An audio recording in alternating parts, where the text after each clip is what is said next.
My name is William Fabricius. I'm an associate professor of psychology at Arizona State University, and I do research on a couple of different things: young children's social cognition, very young children's understanding of objects and space. I'd like to talk today about what I do in terms of the role of fathers in children's and adolescents' development, and in particularly how that's played out into the social policy area, translating that research into social policy.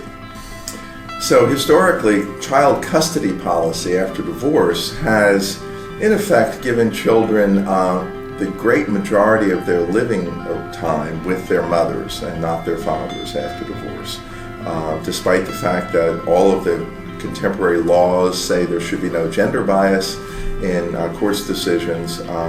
Nevertheless, the way it works out from a complex sort of interplay of laws and cultural beliefs, it's turned out that children of divorce, most of them have minimal time spent living with their fathers. There was really no one out there systematically getting the child's perspective on their parents' divorce. So I started a project where we asked the students at Arizona State University from divorced families for their perspectives. And what they consistently said was that they had wanted more living time with their fathers, and that they felt that equal living arrangements, equal parenting time with mom and dad was the best arrangement for children of divorce. So these were young adults who'd lived through their parents' divorce, and this was a highly consistent perspective that they had. So when I found out this was their perspective, I began a research project in collaboration with some of the other professors here to see if that was at all true.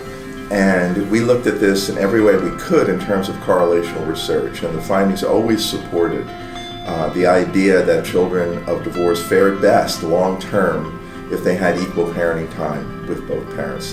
In fact, when we compared students from intact families to those from divorced families who had equal parenting time, they were pretty indistinguishable.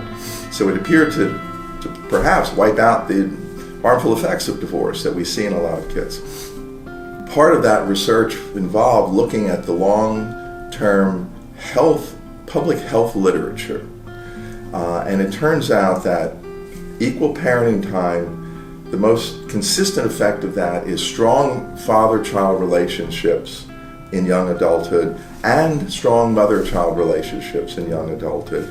And the health literature shows that relationships with parents in young adulthood predict later mental and physical stress-related health outcomes.